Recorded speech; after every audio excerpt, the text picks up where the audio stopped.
সম্মানিত মুসলিয়ান ইকরাম, আমি আমার নিজেকে এবং আপনাদেরকে আল্লাহ তাকওয়া অবলম্বন করার অনুরোধ জানাচ্ছি। যে তাকওয়া অবলম্বন করলে আমরা আল্লাহর জান্নাত পেয়ে ধন্য হতে পারবো। আর তাকওয়া ছাড়া আখিরাতের নাজাতের কোনো উসিলা নাই, কোনো মাধ্যম নাই। তাকওয়াই লাগবে। তাকওয়া ছাড়া আমরা কোনো নাজাত পাবো না। সম্মানিত মুসলিয়ান ইকরাম, আল্লাহ তাআলা আমাদেরকে দুনিয়াতে পাঠিয়েছেন, একটা উদ্দেশ্য তো অবশ্যই আছে, সেটা হচ্ছে একমাত্র তার ইবাদত হওয়া। এই ইবাদতের জায়গাটা নির্দিষ্ট এক জায়গায় নয় যে আমি ঘরে ইবাদত করবো, বাইরে করবো না, তা নয়। আল্লাহর ইবাদত প্রতিষ্ঠা করতে হবে সর্বত্র। আল্লাহর দাসত্ব প্রতিষ্ঠা করতে হবে। আল্লাহর দাসত্ব করতে হবে ঘরে, বাইরে, মসজিদে, ফ্যাক্টরিতে, যে যেখানে আছে সেখানেই আল্লাহর দাসত্বের কথা স্মরণ রাখতে হবে। সবাই স্মরণ রাখতে হবে যে আমরা আল্লাহর দাস। আল্লাহ তাআলা যেই উদ্দেশ্যে আমাদের প্রেরণ করেছেন সেটা যেন বাস্তবায়িত হয়। যদি বাস্তবায়িত আমরা না করি তো আল্লাহ জান্নাতে যেতে পারবো না। আর বাস্তবায়িত করলে আল্লাহ আমাদেরকে জান্নাতে ধন্য করবেন। যে ব্যক্তি আল্লাহর দ্বীন বুঝেছে, মেনেছে এবং মানার জন্য চেষ্টা করে যাচ্ছে, সবাইকে এর দিকে দাওয়াত দিচ্ছে এবং সবর করছে, সেই ব্যক্তি শুধুমাত্র সফল কাম হবে। আল্লাহ তাআলা বলছেন, ওয়াল আসর ইন্নাল ইনসানা লাফি খুসর ইল্লাল্লাযীনা আমানু ওয়া আমিলুস সালিহাত ওয়া তাওয়াসাউ বিল হাক্কি ওয়া তাওয়াসাউ বিস সবর। প্রত্যেকটি মানুষকেই দ্বীনকে মেনে চলতে হবে। আল্লাহ দ্বীন হিসাবে যা দিয়েছেন, দ্বীন হিসাবে দিয়েছেন আমাদেরকে ইসলাম। এই ইসলামকে আমাদের জীবনের সর্বক্ষেত্রে আমাদের প্রতিষ্ঠা করে যেতে হবে। কোরআনে কারীম আল্লাহ তাআলা বলছেন, শারা'a লাকুম মিনাদ দীনি মা ওয়াসা বিহি নূহান ওয়াল্লাযী আওহাইনা ইলাইকা ওয়া মা ওয়াসাইনা বিহি ইব্রাহিম ওয়া মূসা ওয়া ঈসা আন আকিমুদ দীনা ওয়া লা তাতাফাররাকু ফীহি। আল্লাহ তাআলা বলছেন, তোমাদের জন্য দ্বীনের মধ্যে শরীয়ত হিসাবে দেওয়া হয়েছে। অর্থাৎ এমন একটি দ্বীন দেওয়া হয়েছে যা শরীয়ত সমৃদ্ধ। শরীয়ত মানে কি? যা চলার পথ। শরীয়ত অর্থ হলো ঘাট। সারা আরবরা শরিয়া বলা হয় ঘাটকে, যেখান থেকে পানি পান করা হয়।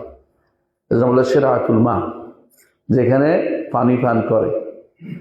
তো শরীয়ত হচ্ছে এমন একটা জিনিস ইসলামের, যাতে চললে আপনি কোনোদিন পিপাসার্ত হয়ে মরবেন না।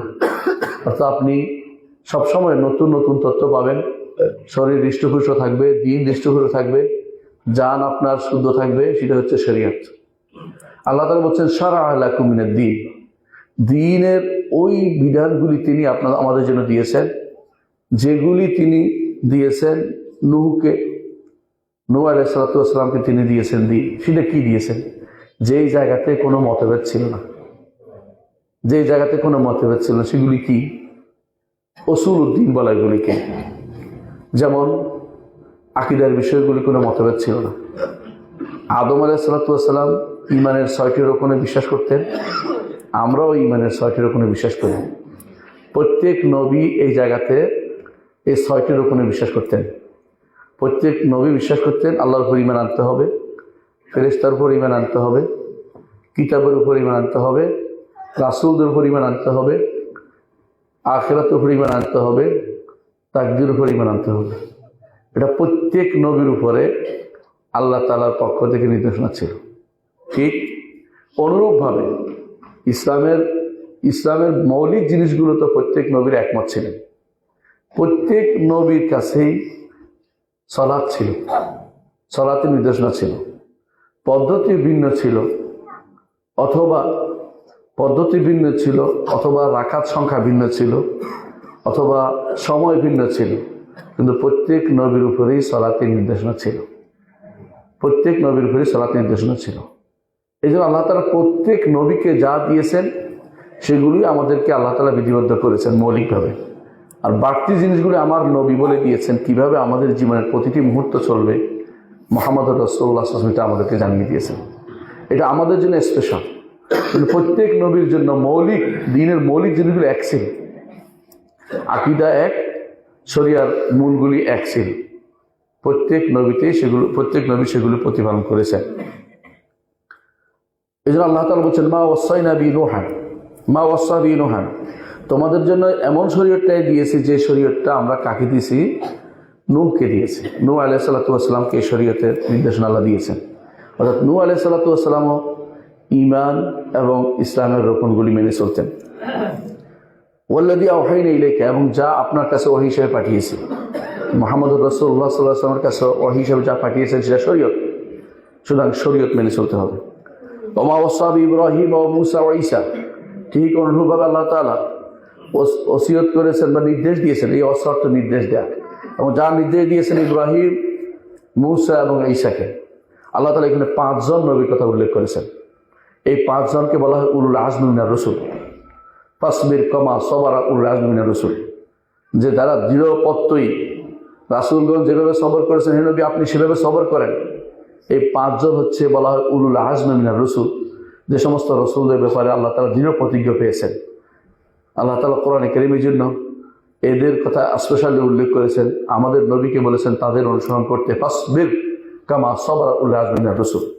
এই 5 জন সেরা নবী, তাদেরকে আল্লাহ যে নির্দেশ দিয়েছেন, আমাদেরকেও সেই শরীয়তের নির্দেশনা আল্লাহ তাআলা দিয়েছেন।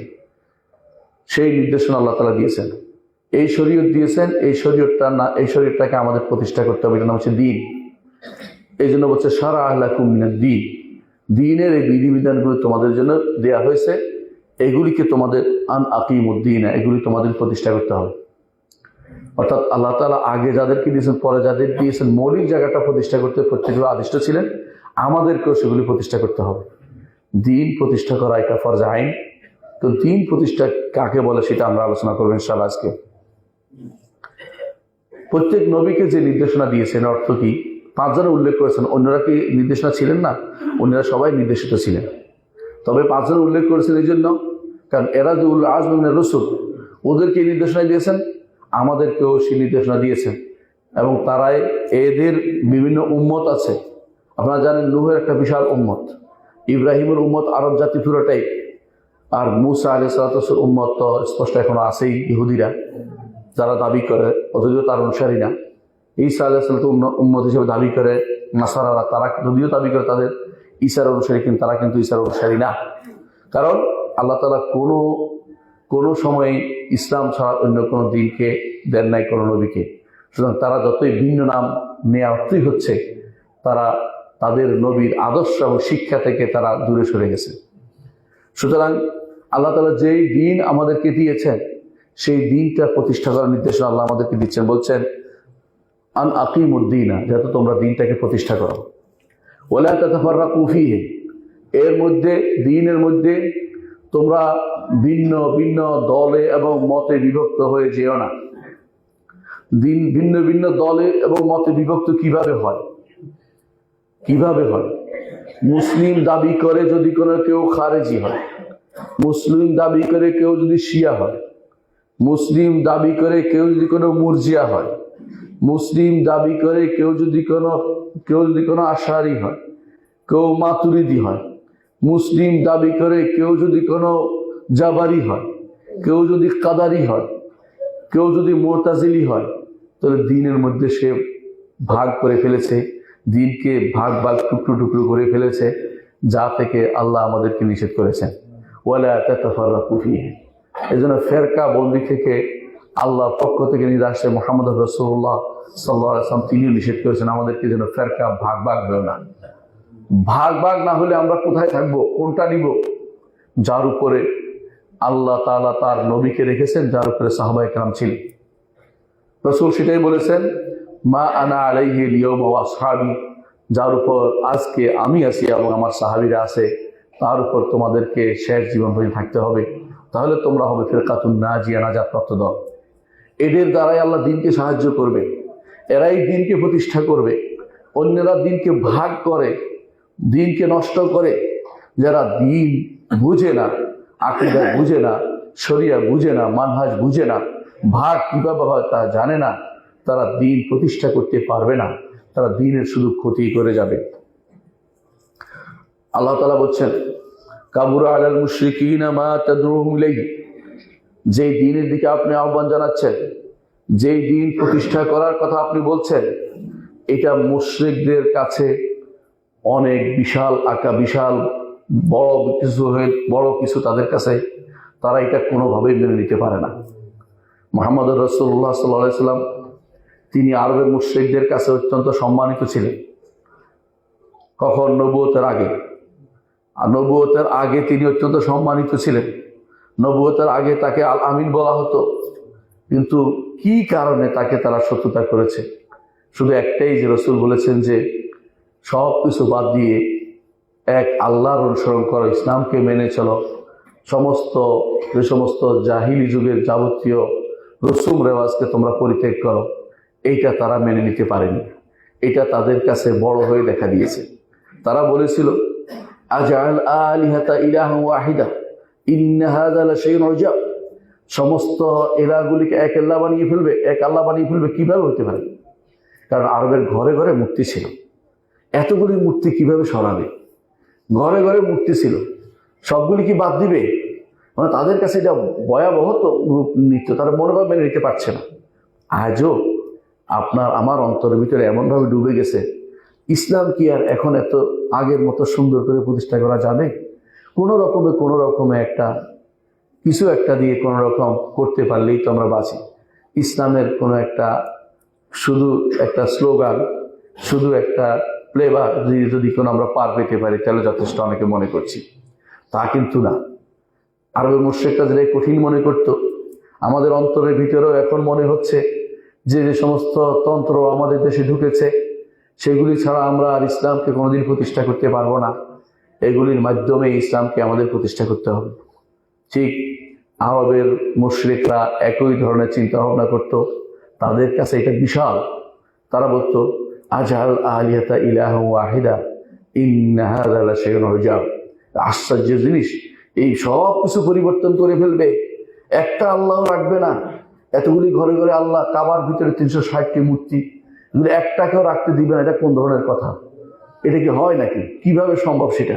কিন্তু ইসলাম সেটা করে দেখিয়েছে। ইসলাম এই নীতিতে বিশ্বাসী যে ইসলাম পরিপূর্ণ। আল-ইয়াওমা আকমালতু লাকুম দীনাকুম ওয়া আতমামতু আলাইকুম নি'মাতি ওয়া রাদিতু লাকুমুল ইসলাম দীনা। আজকের দিনে তোমাদের দিনকে পূর্ণ করে দিলাম, তোমাদের শরীয়তকে পূর্ণতা দিয়েছি। ইসলামকে নিয়ে আল্লাহ সন্তুষ্ট হয়েছেন। ইসলামকে মেনে যারা চলবে তাদের উপর আল্লাহ সন্তুষ্ট হবেন। সাহাবায়ে কেরামের উপর আল্লাহ সন্তুষ্ট হয়েছেন, কারণ তারা ইসলামকে নিয়ে তাদের সারাটা জীবন কাটিয়ে দিয়েছেন। বাইরের কোনো কিছুর দিকে তারা তাকাননি, জাহিলিয়তের কোনো কিছু তারা গ্রহণ করেননি। কাফেরদের যে কোনো মন্ত্রতন্ত্র সবই জাহিলিয়ত, এর উপরে কোনো সন্দেহ থাকার সুযোগ নেই। ঈমানদার কখনো বাইরের কোনো তন্ত্র মন্ত্রকে মেনে নিতে পারে না।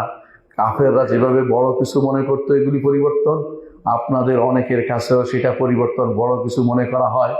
বড় কিছু মনে করলে সেটা বড় নয়। আল্লাহর সাহায্য, আল্লাহ যখন আসবে তখন এসব কিছুই ধূলিসাৎ হবে। যখন সত্য আসবে মিথ্যা অপসৃত হবেই, কারণ মিথ্যা অপসৃত হবারই ছিল। আল্লাহ তাআলা তারপর বলছেন, আল্লাহু ইয়াজতাবি ইলাইহি মান ইয়াশা। যাকে ইচ্ছা আল্লাহ তাকে তার দিকে তিনি টেনে আনেন, পছন্দ করেন। ইসলামের জন্য কে কাজ করবে, শরিয়ার জন্য কে কাজ করবে, আকীদার জন্য কে কাজ করবে, তাওহীদের জন্য কে কাজ করবে, দ্বীনের জন্য কে কাজ করবে, আল্লাহ পছন্দ করে দিবেন। আপনার না জেনে কখনো আপনি সেটা করতে পারবেন না। আল্লাহর পক্ষ থেকে সাহায্য পেতে হলে আপনি আল্লাহর কাছে শুধু চান যে আল্লাহ আমাকে দিয়ে দ্বীনের খেদমত করান। আপনাকে দিয়ে দ্বীনের খেদমত করাতে আল্লাহ তাআলা বাধ্য নন। আপনি যদি কোনো দ্বীনের খেদমত করতে পারেন, সেটা আল্লাহর শুকরিয়া আদায় করেন যে আল্লাহ আমাকে দিয়ে একটা বড় কাজ করিয়েছেন। আল্লাহু ইয়াজতাবি ইলাইহি মান ইয়াশা। যাকে ইচ্ছা আল্লাহ তার দ্বীনের দিকে টেনে আনেন। অনেক আছে দ্বীনের যখন কখনো ঝংকার পড়ে যায়, কখনো মানুষের দ্বীনের উপরে যখন বড় ধরনের মরিচা পড়ে যায়, আল্লাহ তাআলা তখন ভিন্ন কোনো জাতিকে সেখানে প্রতিষ্ঠিত করেন। আল্লাহ তাআলা এই জন্য কোরআনে কারীম বলেছেন, ওয়া ইন তাতাওয়াল্লাউ ইয়াস্তাবদিল কওমান গায়রাকুম সুম্মা লা ইয়াকুনু আমসালাকুম। তোমরা যদি কোনো মুখ ফিরিয়ে থাকো দ্বীন থেকে, অন্য জাতিকে আল্লাহ এই দ্বীনের দিকে আবার টেনে আনবে, তারা তোমাদের মতো হবে না। এই জন্য কাফের জাতি যারা তখনকার সময় কুফরি করেছিল, জাহিলি যুগের, এগুলি নিঃশেষ হয়ে গেছে। পরবর্তী প্রজন্ম ইসলামের উপর এসেছে। ঠিক অনুরূপভাবে এক একটা জাতি যখন দিন থেকে বিমুখ হয়ে যায়, আল্লাহ তাআলা তখন অন্য জাতিকে সেটা স্থলাভিষিক্ত করে দেন, তাদের স্থলাভিষিক্ত করে দেন। আমরা যদি আল্লাহর দ্বীনের উপর না চলতে পারি, আল্লাহ তাআলা এমন কোনো জাতি গোষ্ঠী নিয়ে আসবেন যারা দ্বীনের উপর চলে এবং দ্বীন মেনে চলে। তখন আপনারা তখন আফসোস করেও কোনো কাজ হবে না, কারণ আপনারা তখন নিজেরা আল্লাহর গজবের ভিতরে পড়ে যাবেন। এজন্য আল্লাহর দ্বীনের দিকে ফিরে আসতে হবে আমাদের প্রত্যেককে, এবং আমরা দোয়া করতে হবে আল্লাহ যেন আমাদের হাতে আল্লাহ যেন দ্বীনের কাজ করার সুযোগ করে দেন। আল্লাহ তাআলা আমাদের হাত দিয়ে যেন আল্লাহর দ্বীনকে প্রতিষ্ঠা করে দেন। এমন যেন না হয় দ্বীন থেকে বিমুখ হয়ে গেছে, আল্লাহ আমাদেরকে ধ্বংস করে অন্য জাতি সেখানে প্রতিষ্ঠা করে দিয়েছেন। এটা প্রতিষ্ঠিত সত্য যে যখনই কোনো এলাকা এরকম আল্লাহর দ্বীন থেকে বিমুখ হয়েছে, আল্লাহ তাদেরকে ধ্বংস করে দিয়েছেন, বিভিন্ন উপায়ে ধ্বংস করেছেন। কখনো কাফেরদেরকে তাদের উপর চড়াও করেছেন, কখনো আল্লাহর পক্ষ থেকে আযাব নাজিল করেছেন, কখনো গজব নাজিল করেছেন, বিভিন্ন রকমের শাস্তি দিয়ে তাদেরকে নিঃশেষ করে দিয়েছেন। সুতরাং আল্লাহ তাআলা কাকে ইচ্ছা আপনার দ্বীনের দিকে আনবে আপনি বলতে পারবেন না। আল্লাহ তাআলা এরপর বলছেন ইয়াহদি ইলাইহি মান ইউনিব, যে আল্লাহর দিকে প্রত্যাবর্তন করে আল্লাহ তাকে হেদায়েত দেন। আপনার কায়মান হবে কি আল্লাহর দিকে প্রত্যাবর্তন করতে হবে, যে আমি আল্লাহর দিকে ফিরতে চাই, আল্লাহ আমাকে সহযোগিতা করুন। আমি আপনার দ্বীনের দিকে ফিরতে চাই, আপনার দ্বীনের খেদমত করতে চাই, আপনি আমাকে সে তৌফিক দিন, সে আপনার কাছে আমি সে সাহায্য চাই।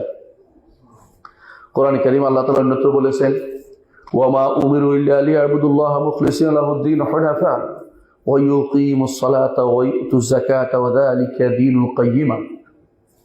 নবীরা যখনই আসছেন তাদেরকে এই নির্দেশনা দিয়েছেন, একমাত্র আল্লাহর ইবাদত করতে হবে, খালেসভাবে দ্বীনকে তার জন্য প্রতিষ্ঠা করতে হবে। হুনাফা, অন্য সব দিক থেকে বিমুখ হয়ে থাকতে হবে। অন্য যত আদর্শ আছে সব আদর্শ বাদ দিয়ে একমাত্র ইসলামের আদর্শকে নিতে হবে। মুহাম্মদুর রাসূলুল্লাহ সাল্লাল্লাহু আলাইহি ওয়াসাল্লামকে আপনার আদর্শ মানতে হবে এবং ইসলামকে আপনাকে মেনে চলতে হবে, আল্লাহ তাআলার ইবাদত করতে হবে।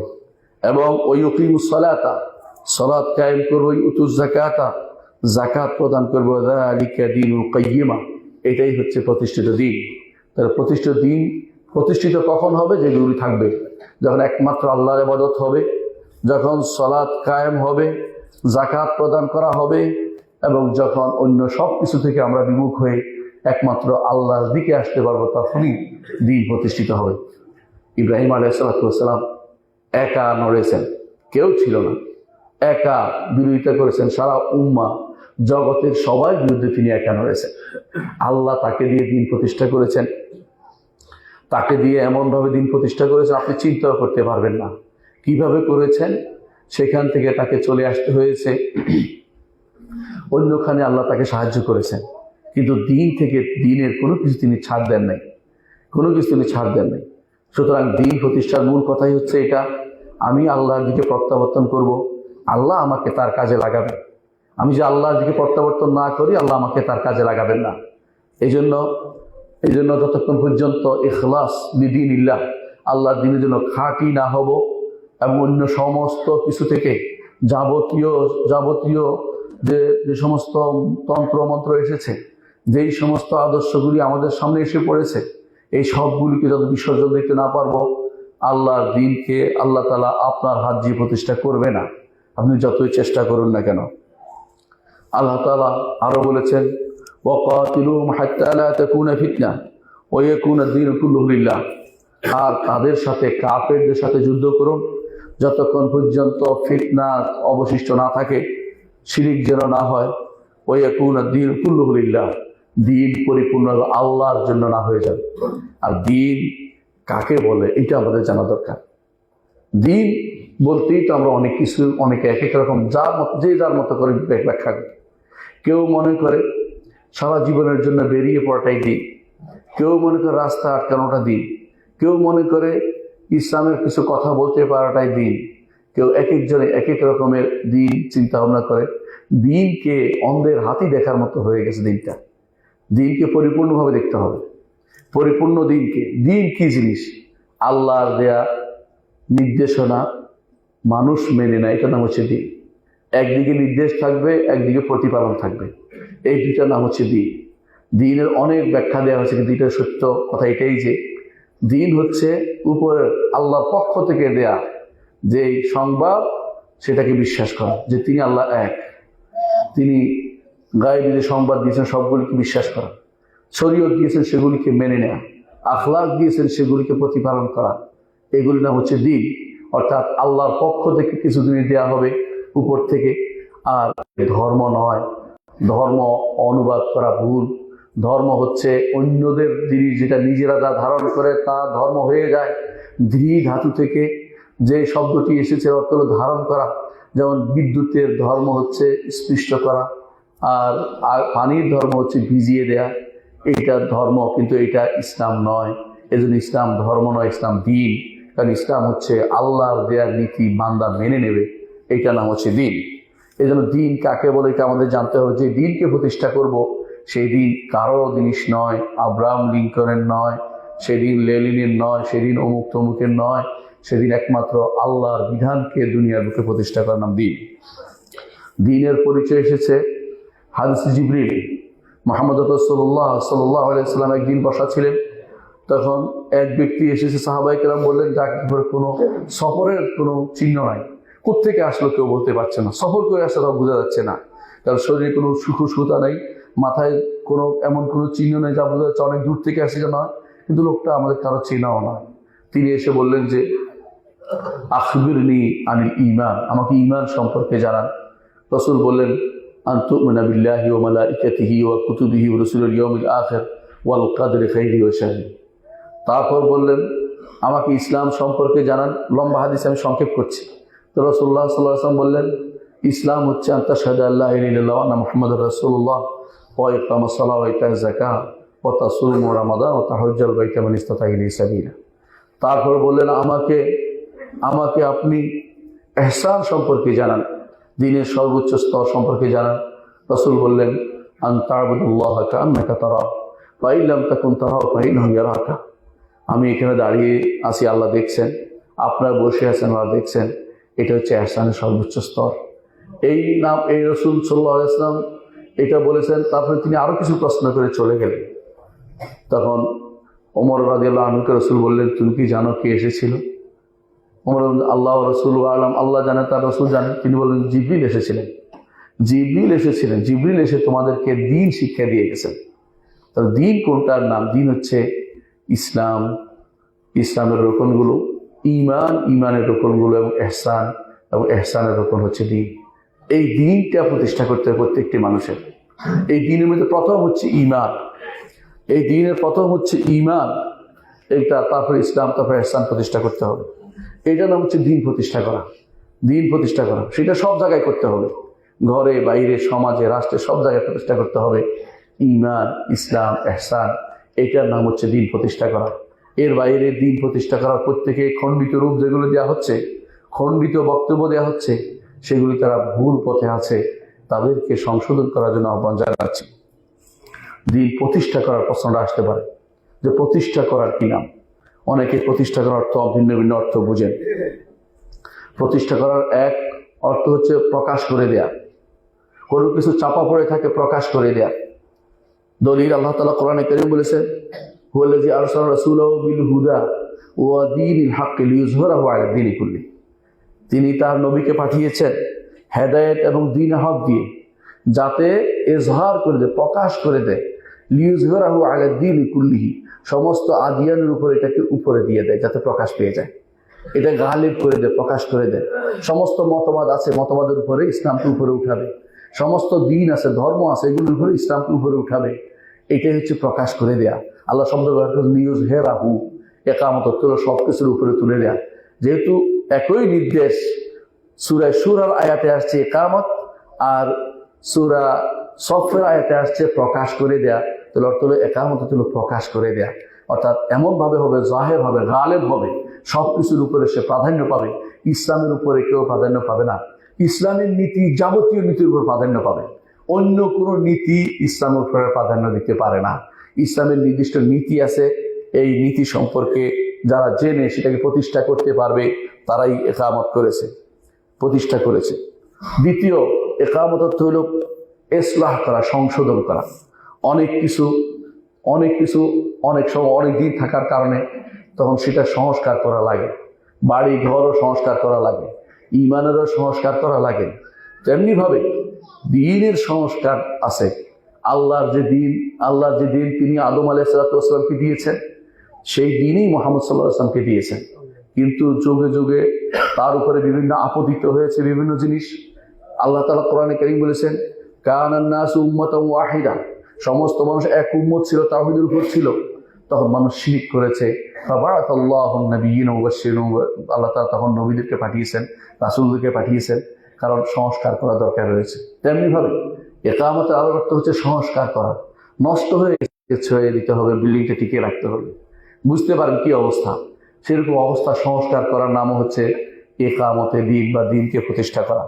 এই জন্য রাসূলুল্লাহ সাল্লাল্লাহু আলাইহি ওয়াসাল্লাম দোয়া করতেন, আল্লাহুম্মা আসলিহ লি দীনি আল্লাযী হুয়া ইসমাতু আমরি, আল্লাহ আমার দ্বীনকে ইসলাহ করে দিন, সংস্কার করে দিন, ঠিক করে দিন, যার উপরে আমার যাবতীয় কর্মকাণ্ড নির্ভর করছে।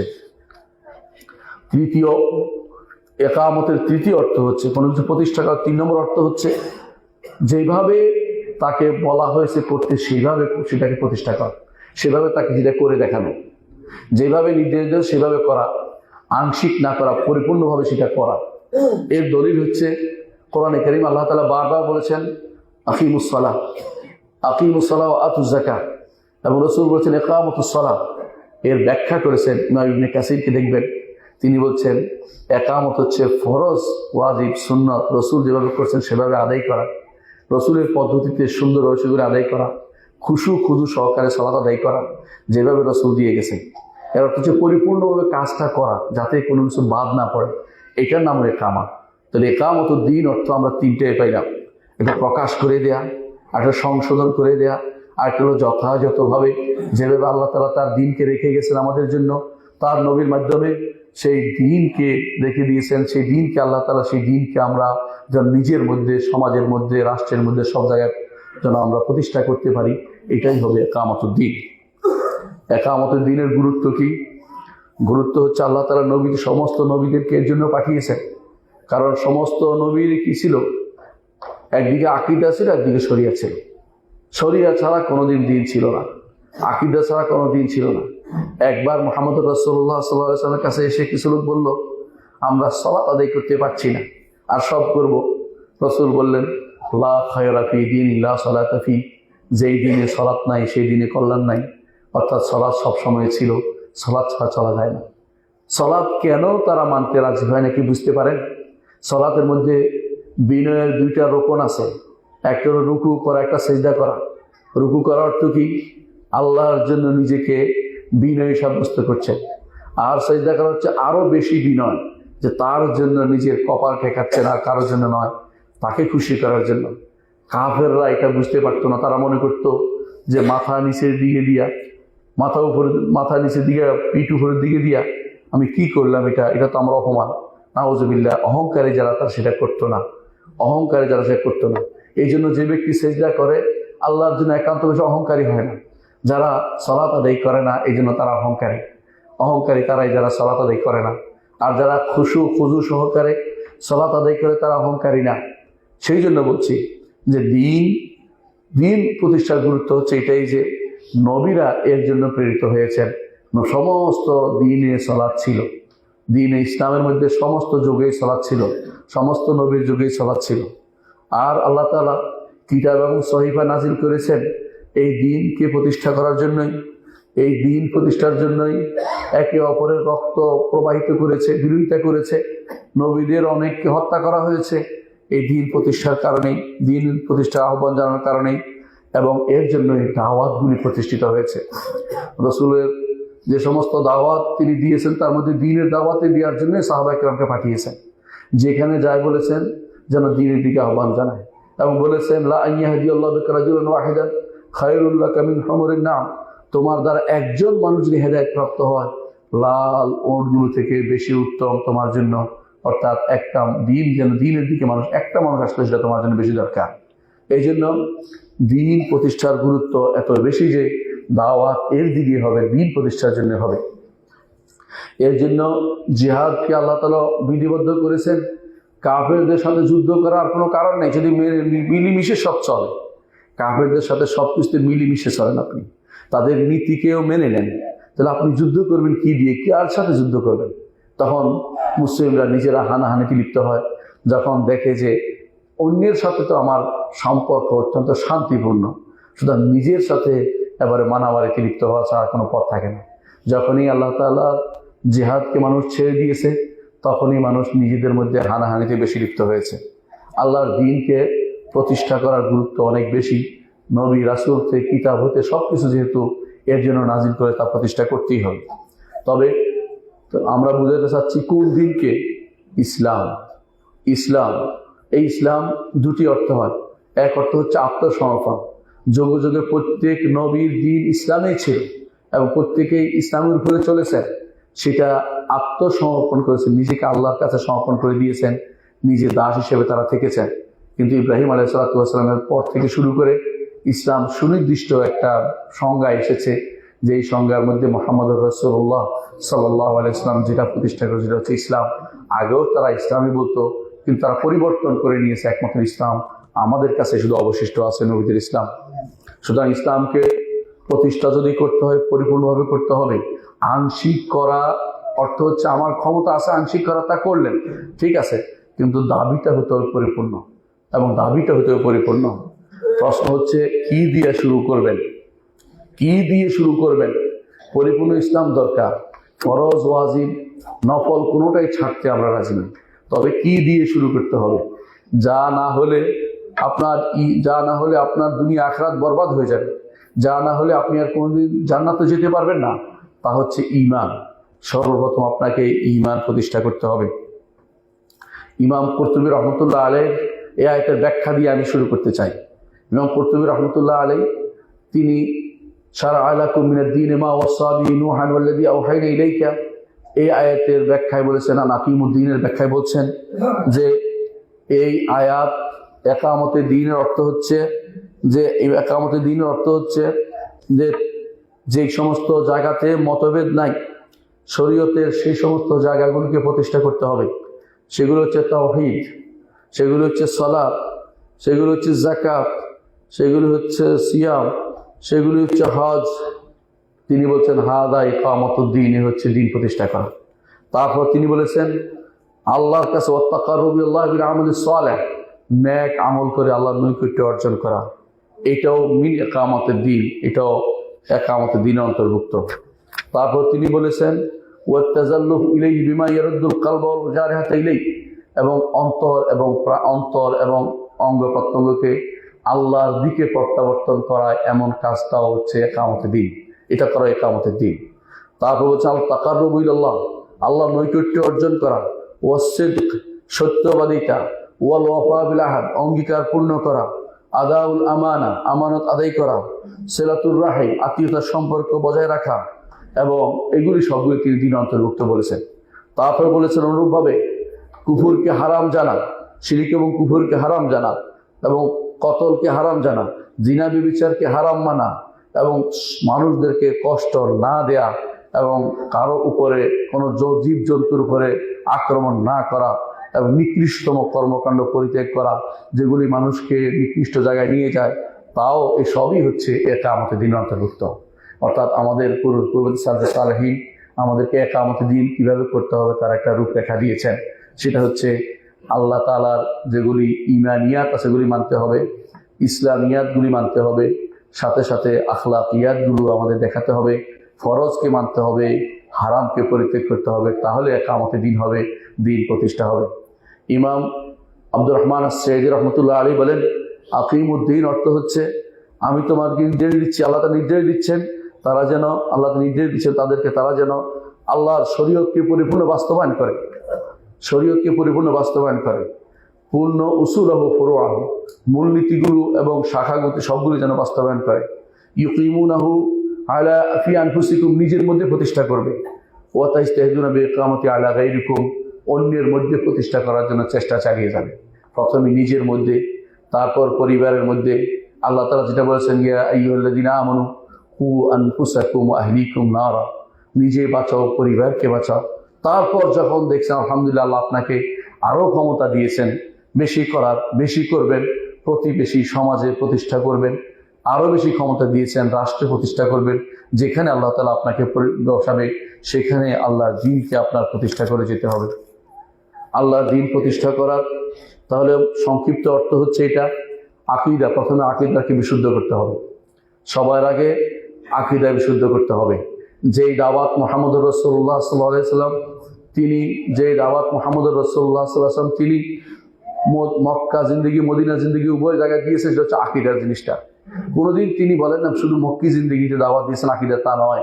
জীবনের শেষ মুহূর্তে যখন তিনি মুআয ইবনে জাবাল রাদিয়াল্লাহু আনহুকে ইয়ামানে পাঠিয়েছিলেন, তখনও তিনি তাকে বলেছিলেন যে তুমি এমন এক কওমের কাছে যাচ্ছ যারা আহলে কিতাব, অর্থাৎ তারা জানে, দ্বীন সম্পর্কে জানে, তারপরেও আউয়ালু মা তাদউম ইলাইহি শাহাদাতু আল্লা ইলাহা ইল্লাল্লাহ, প্রথম তাদেরকে যেদিকে আহ্বান জানাবে তা হচ্ছে লা ইলাহা ইল্লাল্লাহ, আহ্বান লা ইলাহা ইল্লাল্লাহ, আল্লাহ ব্যতীত প্রকৃত কোনো মাবুদ নেই, সত্য কোনো মাবুদ নেই, তিনি উপাস্য, একমাত্র তাঁরই ইবাদত হবে। জগতের যে সমস্ত শিরকি আখড়াগুলো আছে এগুলি থাকতে পারবে না, এগুলি থেকে মুক্ত হতে হবে। এগুলি মুক্ত না হয়ে আপনি দ্বীন প্রতিষ্ঠা করতে পারবেন না। দ্বিতীয় হচ্ছে আল্লাহর শরীয়তকে বাস্তবায়ন করতে হবে। আল্লাহর শরীয়তকে বাস্তবায়ন করতে হবে। আল্লাহর শরীয়ত বাস্তবায়ন না হলে দ্বীন প্রতিষ্ঠিত হবে না। দ্বীন প্রতিষ্ঠিত না হলে তার বিরুদ্ধে যুদ্ধ করা ইসলাম অনুমোদন করে। ইসলামের ক্ষমতা অনুসারে যদি কোনো রাষ্ট্রপ্রধানের ক্ষমতা থাকে তাহলে তিনি তা অন্য যে সমস্ত রাষ্ট্রে আল্লাহর বিরোধী বিধান চলে তার বিরুদ্ধে যুদ্ধ করতে পারে। নিজেদের মধ্যে ক্ষমতা থাকলে সেটাকে প্রত্যাহার করতে পারে, সেই বিরুদ্ধে প্রতিবাদ করতে পারে। সেগুলি কি? যেগুলিতে আল্লাহর বিরোধী যে সমস্ত বিধিবিধান আছে সেগুলি থেকে অবশ্যই নিজেকে ফিরিয়ে রাখতে হবে। যে আল্লাহর বিধান যতক্ষণ পর্যন্ত প্রতিষ্ঠিত না হবে, অর্থাৎ আল্লাহ তাআলা যা যা শরীয়ত হিসেবে দিয়েছেন সেগুলিকে আমাকেও মানতে হবে, সমাজকেও মানতে হবে, পরিবার, সমাজ, রাষ্ট্র সব জায়গাতেই আল্লাহ তাআলার শরীয়ত মানার জন্য কাজ করে যেতে হবে। এটা হচ্ছে ইকামতে দ্বীন। তো ইকামতে দ্বীনের দুইটা আমরা পাইলাম। 3 নম্বর ইকামতের তৃতীয় দিক হচ্ছে যে আমাদেরকে অবশ্যই আখলাকে হাসানাত, উত্তম চরিত্রের দিকটাও বাস্তবায়ন করতে হবে, যেটা মুহাম্মদুর রাসূলুল্লাহ সাল্লাল্লাহু আলাইহি ওয়াসাল্লাম জিবরিল বলেছেন। এই 3টি জিনিস হচ্ছে ইকামতে দ্বীন। এগুলো যদি করতে পারি ইনশাআল্লাহ আমরা নবীদের পথে চলবো। নবীরা যে পথে আমাদেরকে চলতে বলেছেন সেই পথে চলা আমাদের জন্য গ্রহণযোগ্য হয়ে যাবে। সেটাই আমাদের জন্য সঠিক পথ বলে বিবেচিত হবে। এখন আমি আলোচনা করব কিভাবে আমরা আল্লাহর দ্বীনকে প্রতিষ্ঠা করতে পারি। 1 নম্বর হচ্ছে আল্লাহর দ্বীনের দিকে ফিরে আসতে হবে। আমরা দূরে চলে গেছি, আমরা আবার ফিরে আসতে হবে। আল্লাহ তাআলা বান্দা যখন ফিরে আসে আল্লাহ খুব খুশি হন। মুহাম্মদুর রাসূলুল্লাহ সাল্লাল্লাহু আলাইহি ওয়াসাল্লাম বলেছেন, তওবা করলে আল্লাহ এমন খুশি হন যেমনভাবে কোনো ব্যক্তি তার খাবার এবং পানীয় ছিল তার বাহনের মধ্যে, বাহন তাকে রেখে চলে পালিয়ে গেল, পরে আবার যখন পেল খুশি হয়ে লোকটি বলল, আল্লাহ আপনি আমার বান্দা, আমি আপনার রব ভুলে ফেলছি। আল্লাহ তাআলা এত বেশি খুশি হন। আমাদেরকে আল্লাহর দ্বীনে ফিরে আসলে আল্লাহ খুশি হবে। এই জন্য সত্য মন থেকে আল্লাহর দ্বীনে ফিরে আসি আমরা। কিভাবে সেটা সম্ভব? 1 নম্বর হচ্ছে তাওহীদটাকে প্রতিষ্ঠা করতে হবে, শিরক থেকে দূরে থাকতে হবে। 2 নম্বর হচ্ছে বেদাত থেকে দূরে থাকতে হবে, যাবতীয় বেদাত থেকে, আচরণ থেকে দূরে থাকতে হবে, বেদাত থেকে বিমুক্ত থাকতে হবে। 3 নম্বর হচ্ছে গুনাহ খাতা থেকে বেঁচে থাকতে হবে, গুনাহ থেকে বেঁচে থাকার চেষ্টা করে যেতে হবে। 4 নম্বর হচ্ছে আল্লাহর দ্বীন শিখতে হবে।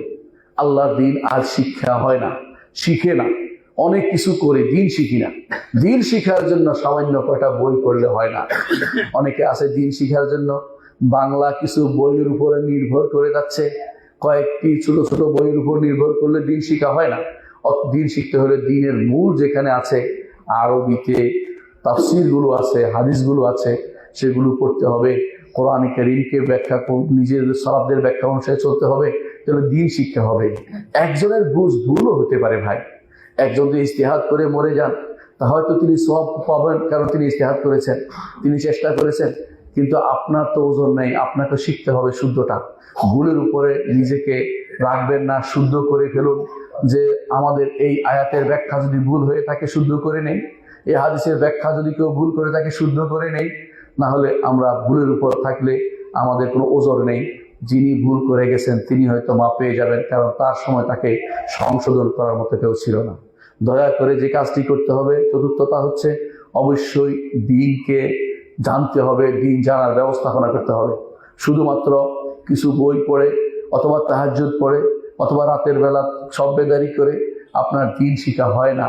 দিন শিখার জন্য দিনের মূল নীতিগুলো তার মূল মন্ত্র থেকে শিখতে হবে। আপনাকে কোনো ব্যক্তি বিশেষের উপর নির্ভর করে দিন শিখা যাবে না। মৌলিক এবং সামষ্টিক ব্যক্তিদের উপর নির্ভর করতে হবে। তারা হচ্ছে সাহাবায়ে কেরাম রিদওয়ানুল্লাহি আলাইহিম আজমাইন এবং তাদের সুন্দর অনুসারী সালফে সালেহিনের পথেই আপনাকে দিন শিখতে হবে। পঞ্চম যে কাজটা হবে, হালাল হারাম চিনতে হবে। হালাল হারাম চিনতে, এইভাবে আমরা আল্লাহর দিনে ফিরে আসতে পারবো। তো আল্লাহ প্রথম কাজ করতে হবে, আল্লাহর দিনের দিকে ফিরে আসতে হবে। দ্বিতীয় হচ্ছে আলেমদের কাছে থাকতে হবে, আলেমদের চারপাশে থাকতে হবে। হয়তো বলতে পারেন আমাদের দেশে আলেম নেই, কিন্তু আলেমদের শিক্ষা আমাদের কাছে পৌঁছে গেছে। আমাদের কাছে পৌঁছে গেছে শেখ বিন বাজ রহমতুল্লাহ আলী, শেখ মাহমুদ সালেহ আল উসাইমিন রহমতুল্লাহ আলী, শেখ সালেহ ফৌজান হাফিজাহুল্লাহ, শেখ আল আলবানী রহমতুল্লাহ আলী সহ যে সমস্ত আলেমদের শিক্ষা আমাদের কাছে এমনভাবে পৌঁছে গেছে, আগেকার দিনে সেটা পৌঁছা সম্ভব ছিল না। এখন একজন মানুষ ঘরে বসে এই সমস্ত সবকিছু শিখতে পারেন। এই তাদের বক্তব্যের কাছাকাছি আপনি থাকবেন, দূরে কোথাও চলে যাবেন না, তাহলে আপনি আর হেদায়েতের পথে থাকতে পারবেন না।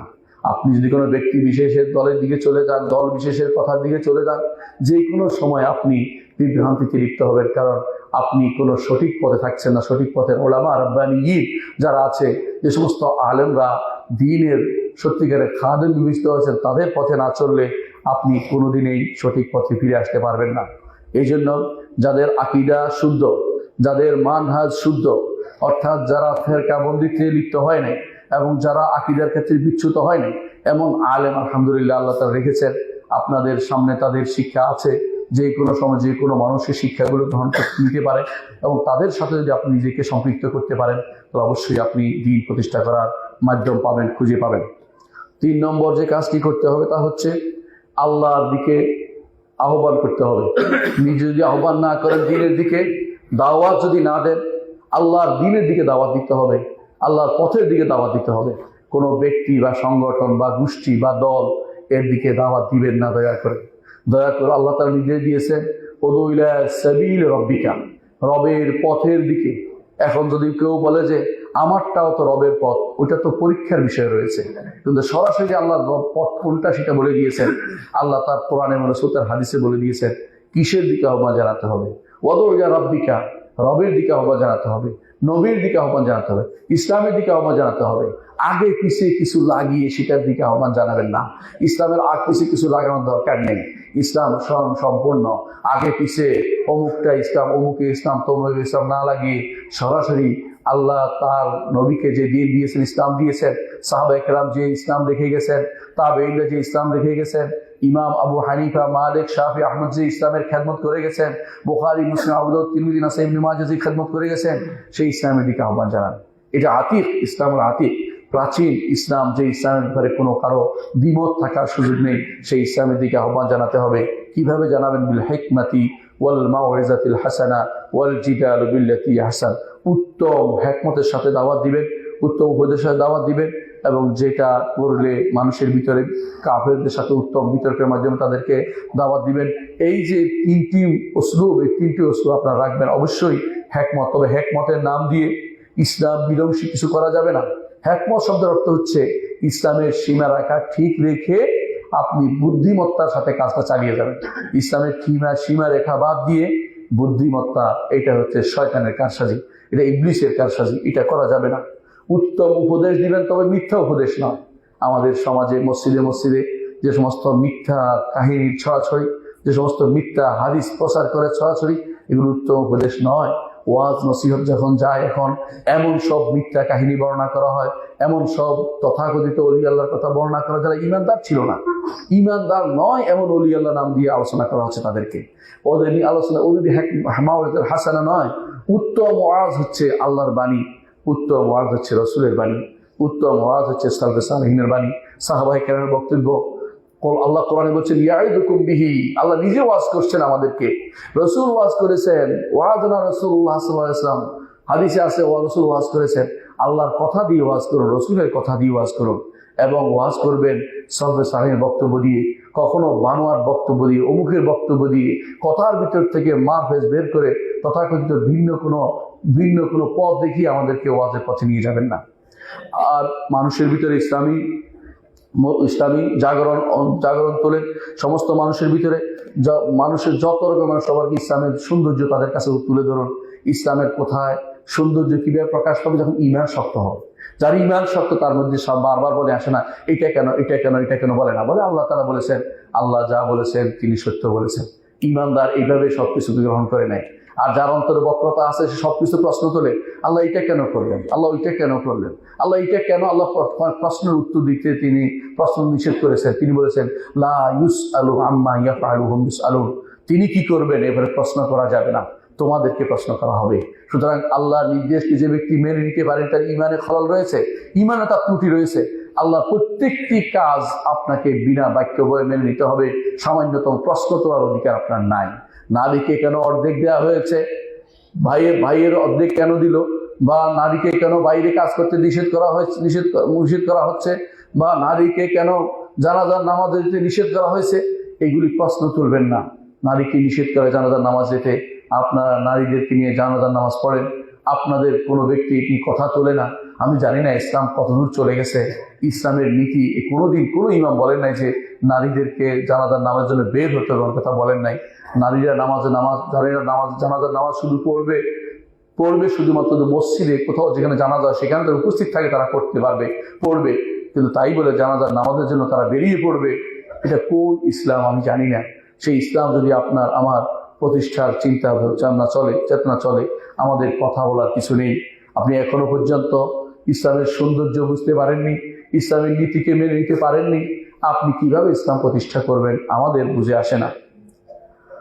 চতুর্থ যে কাজটি করতে হবে তা হচ্ছে যে আল্লাহর দ্বীন প্রতিষ্ঠা করার যে গুরুত্ব এটা মানুষকে বুঝাতে হবে, এবং ইসলামের রাষ্ট্র এবং সরকার সবার কাছে তা বুঝাতে হবে, এবং কিভাবে ইসলামিক আল্লাহর দ্বীন প্রতিষ্ঠা হলে কিভাবে ইনসাফ কায়েম হবে এবং মানুষের জুলুম থেকে মানুষ নিষ্কৃতি পাবে এবং আল্লাহ তাআলার পক্ষ থেকে সাহায্য আসবে, সেটাও মানুষকে বুঝাতে হবে। আল্লাহ বলে দিয়েছেন ওয়ালাউ আন্নাহুম আকামুত তাওরাতা ওয়াল ইনজিলা ওমা উনজিলা ইলাইহিম মির রাব্বিহিম লাআকালু মিন ফাওকিহিম ওয়া মিন তাহতি আরজুলিহিম, তারা যদি কোনো তাওরাত ইনজিল কায়েম করতো, কাফেরদের কথা বলেছেন, ইহুদি নাসারাদের কথা বলেছেন, তারাও খেতে পারতো উপরে এবং নিচ থেকে, আল্লাহ তাআলা তাদেরকে খাবার দিতেন।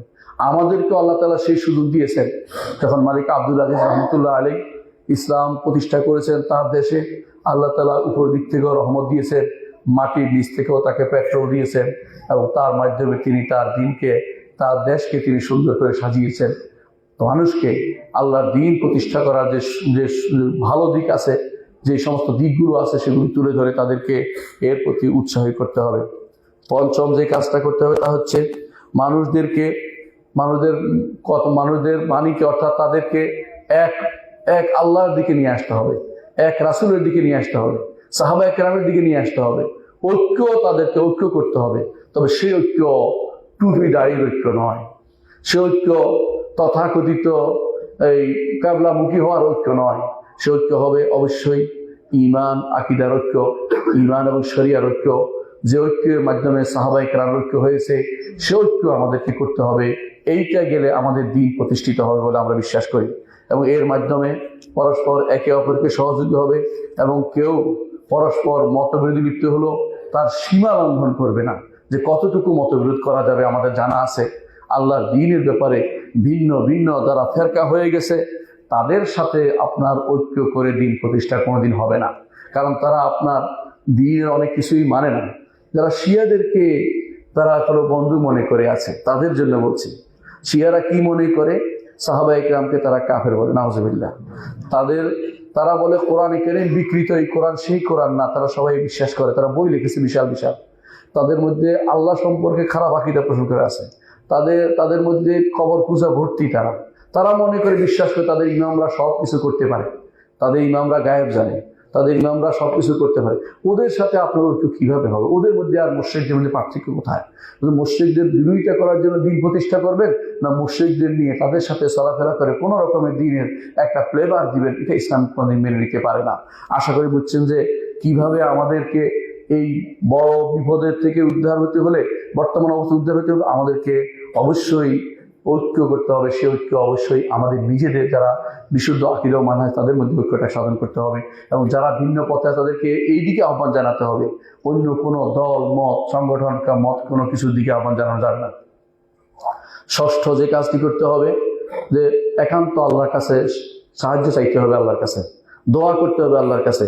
আল্লাহ যেন মুসলিমদের সাহায্য করেন, কাফেরদের শত্রু থেকে তাদেরকে হেফাজত করেন, তাদের যত অবতীয় ষড়যন্ত্রকে নস্যাৎ করে দেন, এবং তাদের উপরে তাদের যে সমস্ত ষড়যন্ত্র তাদের উপরে যেন আল্লাহ সেটাকে প্রতিষ্ঠিত করে দেন এবং তারা যেন ধ্বংসপ্রাপ্ত হয়, সেই জন্য আল্লাহর কাছে দোয়া করতে হবে। বর্তমানে আমরা সবচেয়ে বেশি দুর্ভাগা এটাই যে আমাদের রাষ্ট্র নিজের মন মতো চলে না। আমাদের রাষ্ট্রগুলি চলে বাইরের প্রেসক্রিপশনে, তারা যা দেয় সেটা তারা মানে, ওখানে যেটা বাইরে নির্ধারিত হয় সেটাই তারা এখানে পরিচালনা করে। নিজের দিনকে পরিচালনার জন্য অনেক সময় আমরাও কাফেরদের সাথে হাত মিলানোর চেষ্টা করি। কি মনে করি যে আমরা এর মাধ্যমে ইসলাম প্রতিষ্ঠা করবো? না, এটা তো এইভাবে করা হবে না। আপনি আল্লাহ রসুল কোনোদিন কাফেরদের সাথে হাত মিলিয়ে দিন প্রতিষ্ঠা করেন নাই, আপনি কাফেরদের সাথে হাত মিলিয়ে দিন প্রতিষ্ঠা করতে পারবেন না। তাওহীদের দরকার নেই, যতটুকু অতটুকু করেন, তাওহীদ এবং ঈমান এবং শরিয়াকে জানান এবং প্রতিষ্ঠা করেন নিজের পরিবারের সমাজে। যদি আল্লাহ তাআলা এর পরিণতি হিসাবে আমাদের ইসলামকে আমাদের দেশে প্রতিষ্ঠা করে দেয়, তাহলে সেটা আমাদের জন্য সৌভাগ্যের বিষয়। না দিলেও আমরা চেষ্টা করে গেছি, এতে আমাদের সওয়াব পেয়ে যাব। আল্লাহ তাআলা ওয়াদা করেছেন, যদি কেউ ঈমান ও আমল সালেহ করে তাকে দুনিয়ার বুকে প্রতিষ্ঠিত করবেন, রাষ্ট্র ক্ষমতা দিবেন, দিন প্রতিষ্ঠিত হবে রাষ্ট্রের মধ্যে। আল্লাহ তাআলা বলেছেন, ওয়াদাল্লাহুল্লাযিনা আমানু ওয়া আমিলুস সালিহাতি লা ইস্তাখলিফান্নাহুম ফিল আরদি কামা ইস্তাখলাফাল্লাযিনা মিন ক্বাবলিহিম। আল্লাহ তাআলা এরপর বলেছেন, ওয়ালা ইউমাক্কিনান্না লাহুম দীনাহুমুল্লাযী ইরতাদা লাহুম। দিনকে প্রতিষ্ঠিত করবেন, যে দিন নিয়ে তারা আল্লাহ তাআলা তাদের জন্য সন্তুষ্ট হয়েছেন। কিন্তু শর্ত হচ্ছে, প্রথম হচ্ছে ঈমান ও আমল সালেহ। শত্রুদের শত্রুতা সম্পর্কে জানতে হবে। কাফেররা যে সমস্ত নীতি দিচ্ছে তাগুলি মানতে হবে না, সেগুলিকে অবশ্যই বর্জন করতে হবে। কাফেরদের যে কোনো ষড়যন্ত্রের সঙ্গে আমাদের সজাগ থাকতে হবে। কাফেররা যা যা করছে এগুলিকে আমাদের জানতে হবে, সেগুলি থেকে সাবধান হতে হবে। সপ্তম যে কাজটি করতে হবে, প্রত্যেকে তার কাজ সম্পর্কে সচেতন থাকতে হবে, প্রত্যেকে তার কাজকে ভালো করতে হবে। ইন্নাল্লাহ ইউহিব্বু আন ইউতকিনা রাজুলু সানাতাহু। আল্লাহ পছন্দ করেন প্রত্যেকে তার কাজটাকে যেন সুন্দর করে করে। আমরা যদি কাজ সুন্দর করে করতে পারতাম, কাফেরদেরকে আমাদের দেশে আমন্ত্রণ দরকার হতো না। আমরা যদি অস্ত্র নিজেরা বানাইতে পারতাম, কাফেরদেরকে আমাদের দেশে আনার দরকার হতো না। আমাদেরকে যে যে দায়িত্ব রাষ্ট্রপ্রধান দিয়েছেন সেগুলি যথাযথ প্রতিপালন করা, সুন্দরভাবে প্রতিপালন করা শিখা, কাজ শিখা, প্রত্যেকে তার কাজ শিখা একটা জরুরি জিনিস। কারণ যাতে করে আল্লাহর দিনকে প্রতিষ্ঠা করা যায়, আমরা যেন কারোর উপর নির্ভর না হয়ে পড়ি, সেটা আমাদের একান্ত দরকার। কারোর উপর নির্ভর করে কারোর উপর তাদের উপরে বিজয়ী হতে পারবেন না। নিজের উপরে আপনাকে অবশ্যই চেষ্টা করতে হবে, আল্লাহর উপর নির্ভর করে নিজের শক্তিতে বলিয়ান হয়ে যে আমি আল্লাহ তাআলা আমাকে যে নির্দেশ দিয়েছেন কাজ করার জন্য সেটা করেছি, আল্লাহর কাছে সাহায্য চাইতে পারবো। নিজে না জেনে শুধুমাত্র দৌড়ে লাফিয়ে কোনো কিছু আপনি প্রতিষ্ঠা করতে পারবেন না।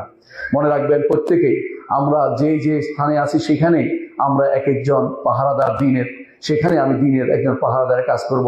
আমি যেন সেখানে সবচেয়ে ভালো মানুষটি হই, আরবি জানলে যেন সবচেয়ে ভালো আরবি শিখি, ইংরেজি জানলে যেন ভালো আরবি শিখি, আমি যেন অফিস চালাতে যেন সর্বোচ্চ অফিস চালানো শিখি আমি, এবং ফ্যাক্টরি চালাতে যেন আমি ফ্যাক্টরি চালা কি বেশিটা শিখি। অর্থাৎ আমি যেন যে কোনো জায়গায় থাকি সেই জায়গাটা সবচেয়ে সুন্দরভাবে করতে পারি, কিন্তু কাফেরদের সেখানে ঢুকার কোনো সুযোগ আমি যেন না দিই, সেটা আমাদের দায়িত্বের ভিতরে হচ্ছে। তাহলে ইসলাম প্রতিষ্ঠিত হবে ইনশাআল্লাহ।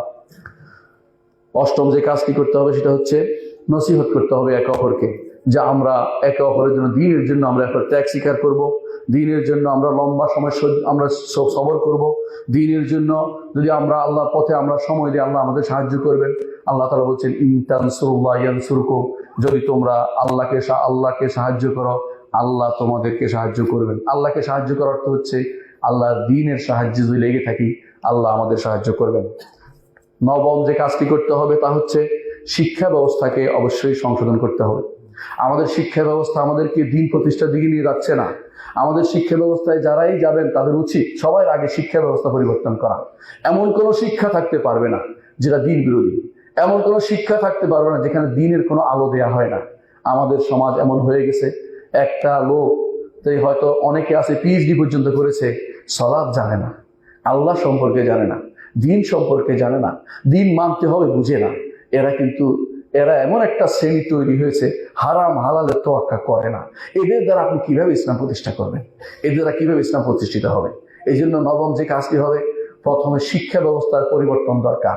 কেউ যদি কোনো শিক্ষা ব্যবস্থায় পরিবর্তন না করে, তাহলে সে ভয়াবহ খারাপ অবস্থায় চলে যাবে, ফেরাউনের কায়দায় চলে যাবে।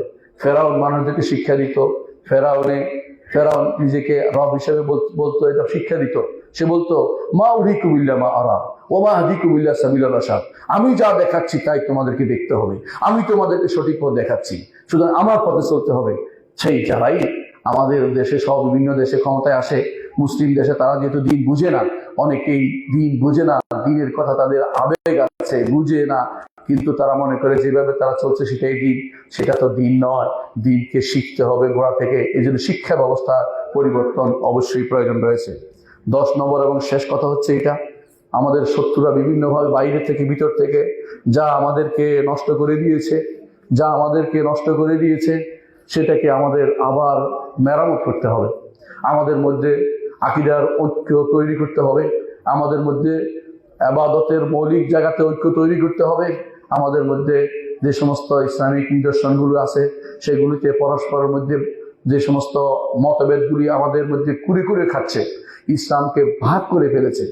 এমন একটা সময় ছিল, আপনারা জানেন, মালিক আব্দুল আজিজ রহমতুল্লাহের আগে মক্কাতে 4বার নামাজ হতো, এক এক ইমাম পিছনে ভিন্ন ভিন্ন মানুষ নামাজ পড়তো। ইসলামকে ভাগ করে ফেলেছে নাউজুবিল্লাহ। অথচ ভাগ করার জায়গা নয়, ইসলাম এই সমস্ত জায়গাতে একে অপরকে মেনে চলবে, এটাই স্বাভাবিক। তার দলিল দিয়ে আরেকজনকে সে বুঝাবে, কিন্তু আকীদার মাসার ঐক্য থাকলে ইমামতির তো সমস্যা হওয়ার কথা ছিল না। কিন্তু সেটা না হয়ে আকীদাও বরবাদ করে রেখেছে আমাদের, এবং আমাদের নিজেদের মধ্যে তারা বিভিন্ন ফেরকাবন্দি তৈরি করেছে, বিভিন্ন রকমের ভাগ তৈরি করেছে, ভাষার ভাগ, দেশের ভাগ, অথবা বিভিন্ন রকমের জাতির ভাগ। এগুলি যারা তৈরি করে দিয়েছে, আমাদের মুসলিমদেরকে তারা ধ্বংসের দ্বারপ্রান্তে নিয়ে গেছে। কোনোভাবেই তারা চায় না মুসলিম দেশগুলো ঐক্য হোক। তারা সেখানে তাদের কালো থাবা সেখানে তারা দেয়, যেখানে তারা চায় মুসলিম দেশ কিভাবে ভাগ হবে। আপনারা দেখতে পেয়েছেন কিভাবে ইসরায়েল চেষ্টা করেছে আমাদের সোমালকে দুভাগ করতে। একটা বানিয়েছে সোমালিল্যান্ড, একটা সোমালিয়া, মানে দুভাগের চেষ্টা করছে। আবার তারা একই কাজ করতে যাচ্ছে অন্যান্য দেশকে তারা দুভাগে ভাগ কিভাবে করবে চিন্তায় বসে আছে। ঠিক ইসরায়েলের চেষ্টা হচ্ছে, তার প্রিয়রকদের দ্বারা চেষ্টা করছে ইয়েমেনকে ভাগ করতে। আবার কোনোদিন যদি কোনো মুসলিম দেশ কিভাবে ভাগ করে, আশ্চর্য হবেন না, এইটাই তাদের নীতি। তারা বলে ফাররেক তাসুদ, অর্থাৎ ডিভাইড এন্ড রুল, তুমি ভাগ করবে এবং তুমি শাসন করবা। এগুলি থেকে আমরা যদি একেবারেই না বুঝতে পারি, এগুলি সম্পর্কে আমরা সচেতন না হই, কোথাও জাতীয়তাবাদের আহ্বানে আমরা মুগ্ধ হয়ে যাই, কোথাও ভাষার আহ্বানে মুগ্ধ হয়ে যাই, কোথাও যদি কোনো আমরা দেশাত্মবোধে পাগল হয়ে যাই, তাহলে আমাদের কি বুঝলাম, আমরা ইসলাম সম্পর্কে কি জানলাম?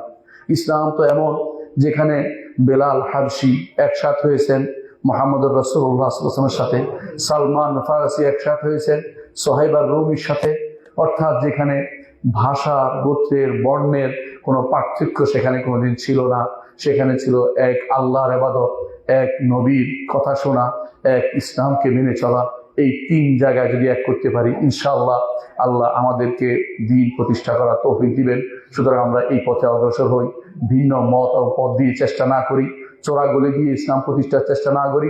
চোরাগলি দিয়ে কোনদিন ভালো কিছু আসে না, রাজপথ ধরে চলেন, ইনশাআল্লাহ আল্লাহ দ্বীনকে প্রতিষ্ঠিত করবেন। না করলেও আল্লাহ আপনার কোনো ক্ষতি হবে না, আপনি চেষ্টা করে যাচ্ছেন। আপনি সবকিছু করে যাওয়া বাধ্যতামূলক নয়, আপনি চেষ্টা করাটাই খুবই দরকার। যে আমরা আমাদের চেষ্টা করে যাচ্ছি, সুতরাং আমাদের নবীও সে করে গেছেন। আল্লাহ বারবার বলেছেন ওমা আলাইকা ইল্লাল বালাগুল মুবিন, আপনার উপর দায়িত্ব হচ্ছে শুধু সুন্দর করে পৌঁছে দেয়া, আপনার দায়িত্ব নয় তাদেরকে হেদায়েত দিয়ে দেয়া।